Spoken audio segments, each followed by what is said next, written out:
Hey guys, welcome. This is a general reading for the collective of Aries, Sun, Moon, Rising, Venus. How are you doing, Aries? Well, this month we're sort of moving through the portal of the heart. Whether you buy into Valentine's or not doesn't matter. We have cosmic energies, Venus's transits, lots of beautiful, softer, gentler, more emotional as we move through Aquarian season and toward the, I think around the 18th into Pisces. So it is a quieter month. It is a more self-reflective month. It is more of a giving outward from the heart kind of a month. So I'm going to use the Twin Flame Tarot spread, check in on mission, check in on where we're landing with regard to soul's purpose, karmic challenges, present energy, divine guidance, all of that. So stick with me. I'll walk you through it. First card is mission. Wow. So we're dealing with shadow. We're dealing with impulse issues, control issues.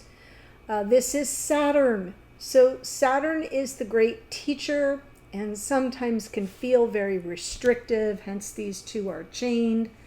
It can be very punishing at times. So we learn lessons, but sometimes we have to visit the shadow to understand it. So this is mission critical at this time. I'm going to pull your card, their card. Wow, your card, their card. God. This and that. Good. Okay. So the good news is outcome position, something may be arriving or you can be anticipating something that you've been trying to manifest. So all is not lost here, Aries. What I'm looking at here is this. I'm setting intention that this is the side for Aries. This is the side for the divine counterpart. If you're here as a cross watcher, it absolutely can come through reversed. So just take it as it resonates as I move through the reading, okay? So your focus right now is on partnership and soulmates, as is theirs. Past life soulmate energy, warmth, comfort, nostalgia, just beautiful emotional balance in both cards. So that really feels good. Despite the fact that we're dealing with shadow here as a primary mission for the twins, doesn't mean that we aren't progressing. This is where you are on that journey. So your focus is where it should be, and it's warm, mutually warm. Now, what is your karmic challenge? I feel like you're in need of some kind of generosity, some kind of reciprocity, some form of benevolence. It's almost as if I feel you are not receiving as well as you are giving. And on some level, that may be part of your karmic challenge. It could be about being more generous. It could be about, right? You just have to take it as it resonates for you, and ownership of where you struggle. If you happen to be a little on the selfish side, or the demanding side, right? Look at this card as representational of a karmic challenge around need for balance and reciprocity, something that's reciprocal, equal give and take.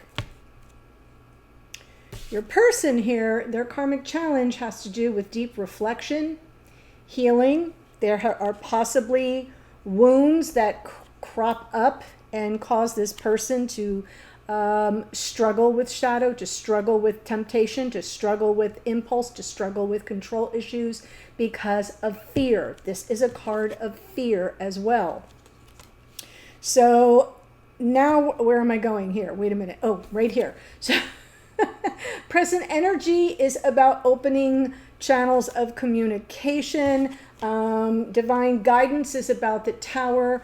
Be aware of what doesn't fit. Be aware of sustainability. Make sure you're building a solid foundation. So this is coming in as guidance. This is the present energy. It's a little bit different. than my normal spreads, okay? And then, as I said, the outcome is something coming to shore, right? This is ships coming in, something you've waited for, planted seeds for, set intentions around, and or are anticipating. Could be anticipating this conversation, okay? So I just wanted to lay out the spread and walk you through it, and now I'll clarify. So let's start with our friend the devil here.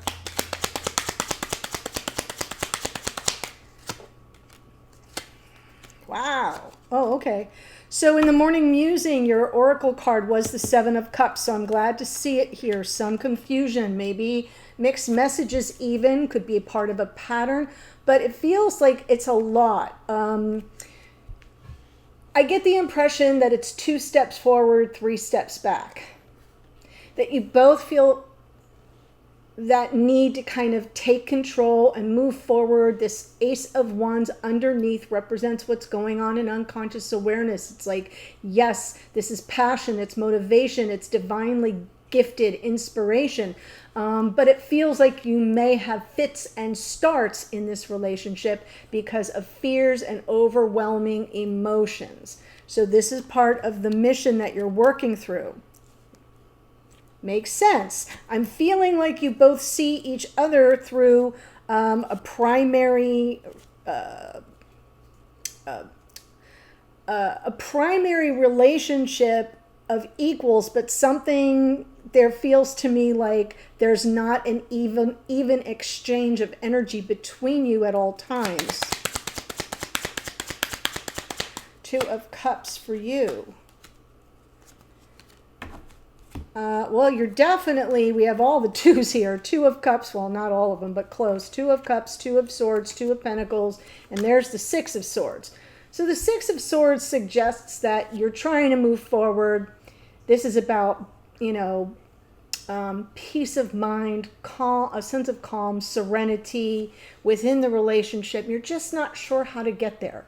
The 2 of Swords suggests that you're reaching a crossroads moment as you're journeying forward with your purpose, and you're sort of assessing realities on the ground. What am I really dealing with here?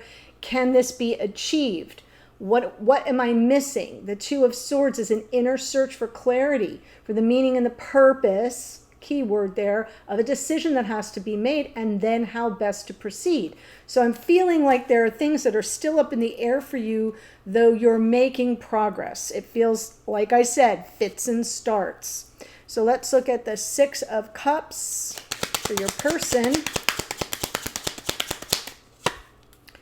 7 of Wands, Page of Cups, 2 of Cups. Aw, nice and mirrored here.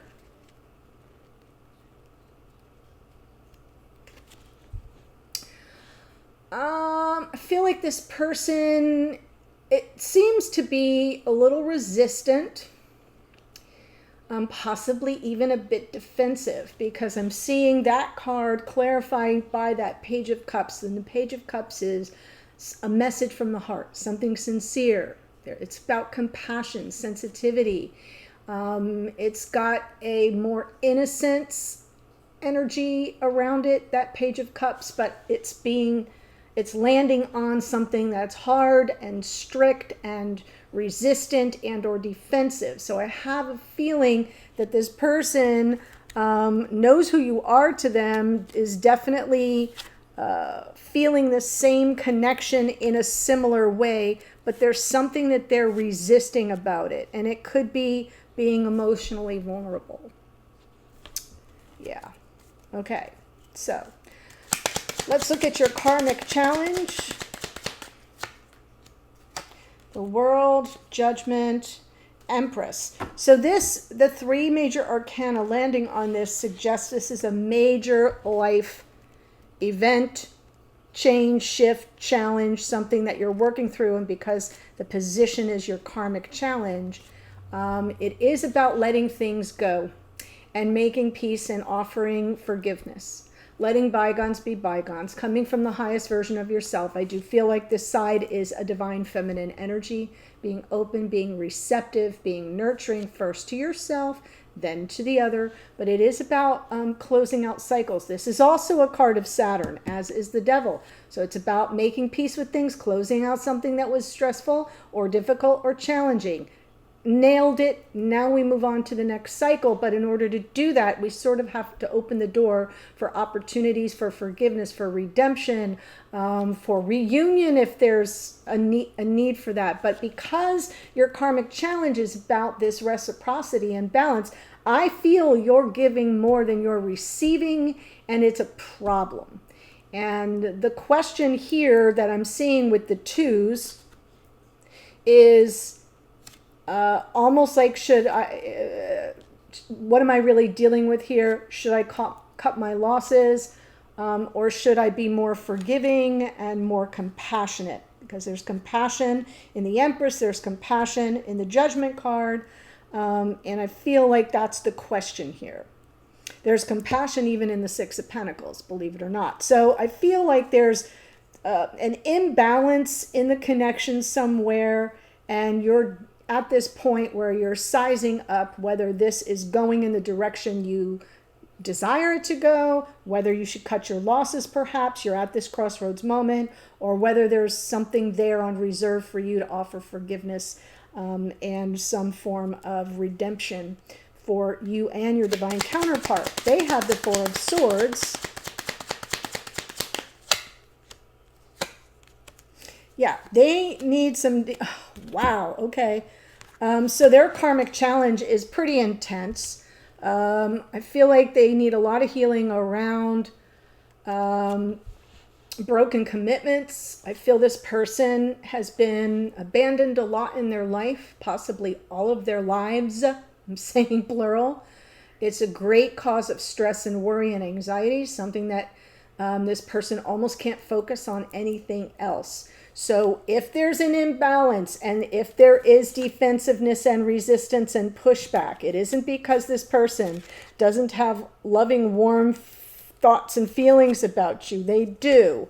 They're defensive and resistance based on fear. Their shadow work, their karmic challenge is about abandonment in the face of a conventional committed relationship. So it's either played out across lifetimes, it's played out in their home life, where they may have witnessed instability with commitments or marriage even, or they have been repeatedly broken up with. People have broken up with them, people have abandoned them, people have left them behind, people have devalued them. This person has a lot of healing to do around that topic, and they're quite frankly struggling a bit.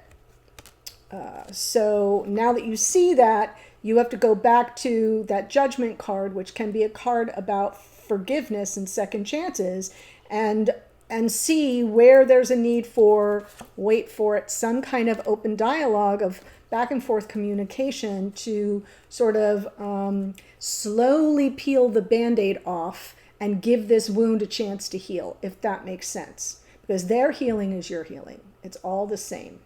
So let's look at your present energy here. Yes, absolutely. Oh, good. I like seeing this. Well, Aries, you're showing up in your own reading, so that's kind of nice. Yes, it's like we've got to cooperate. Your present energy is about a cooperative, collaborative, co-creative communication so that you can move forward and keep forging forward on your path. Here's the thing. It's also a message of like, let's not cut and run. That can't be a pattern where things get dicey and we get caught back in the shadow, we get caught back in the fear, we get caught back in the power struggle, and someone splits. No, we have to work through it together. The Three of Pentacles, you, your divine counterpart, and spirit working together co-creatively. And there is that Queen of Wands underneath. So in unconscious awareness, and what's playing out behind the scenes for you guys is that strength that comes from the leadership of the Queen of Wands. And she's got a little mystique and magical energy there with the little black cat at her feet. So you've got something on reserve here, Aries. If you've got, let me rephrase that. If you've got something on reserve here in the way of forgiveness, I have a feeling that the present energy is very supportive of open communication, dealing with things directly, but gently, compassionately, in a nurturing, sensitive way. Let's go ahead and see divine guidance with the Tower. More Aries energy. Queen of Cups. Wow. And there's the Six of Pentacles. Yeah, I feel like Spirit's telling you, it's almost always darkest before the dawn kind of energy coming through. If you want this new beginning, make sure you're building a solid foundation. You do have to have this reciprocity. You do have to have a relationship of equal give and take. But the best way, is to kind of allure somebody toward that thought, toward that idea, with kindness, with sensitivity, with compassion, not with thunder, not with arguments, not with something that is going to make them be on guard and defensive. So it's sort of basically just letting you know that there's something here where the ground's been shifting beneath your feet. If you want the new beginning, it is available to you because that's part of the guidance, but you're going to have to exercise it's going to require a soft touch. Okay? Queen of Wands, not a soft touch. That's why she's coming from under the deck. So it's your inner determination and your fierce leadership that's going to move this thing forward, that's going to guide the communication. But it's the Queen of Cups from the top of the deck that your person will see, that they will experience. This is love and passion. Okay, we forge our way forward with passion, of course, but we often need to exercise some judicious compassion, sensitivity to get our point across. Okay. So let's look at the Three of Wands. This is the opportunity going forward. So we're trying to avoid crisis here. I feel like with the Three of Wands and the Three of Swords and the Seven of Pentacles there, it's almost like patiently waiting for that healing to take place, patiently waiting for the heartache to stop, to end. There is some stuck energy you may be looking at going forward. And what that is second guessing yourself. Did I make the right decision? Did I approach this the right way? Did I handle it well? Don't let that stop you. The Eight of Swords underneath to me is kind of like where you go to torture yourself for absolutely no good reason. So this is what I want you to focus on. If you want that Three of Swords reversed energy, if you're anticipating it and you're waiting for it to unfold organically to some degree, you kind of got to support it. The Seven of Pentacles to me is also about tending to the garden, right? If you're planting seeds, you've got to make sure that you're taking action steps. In the case of our gardener here, right? Tilling the soil, protecting it from the harsh elements, checking in on it, using a little bit of fertilizer. You get where I'm going. I'm using the metaphor, but it feels to me like that's what's happening here, is going forward. Your ships will come in, something that's very healing for broken hearts and wounded hearts, but it may take time and it may take extra attention without jumping to negativity, without overthinking things, without second guessing yourself or having a lot of self-doubts. Also with this card, it's best to not stay in the mental energy. To kind of step into that puddle would be her next best step, which is always stepping into your emotions and your feelings, courtesy of the Queen of Cups. So that's what I have for you today, Aries. Let me tell you the energies that came through astrologically speaking. We have here on your side The world is Saturn, Aquarius, and Capricorn. We have Scorpio. In the Judgment card is Pluto. We have the Empress, Taurus, and Libra, a card of Venus on their side. Page of Cups, Cancer, Pisces, Scorpio. Hierophant is Taurus. What your shared energies are here, we have Devil is Capricorn, that's Saturnian energy. The Chariot is Cancerian energy. Queen of Wands is Aries. The Tower is Aries. The Queen of Cups is Cancerian energy, and that's what I've got for you. The extended, if this is speaking to you and you want to take it further, we're looking at this person's point of view, right? Where do they stand at this moment? How do they see the situation? What's going on with them? How do they feel about you? What are their intentions going forward? And I close out with some oracles. So that is in a link below, and it'll take you right there. I'll see you there in a second. Otherwise, be well, and I'll see you in a future reading. Bye for now.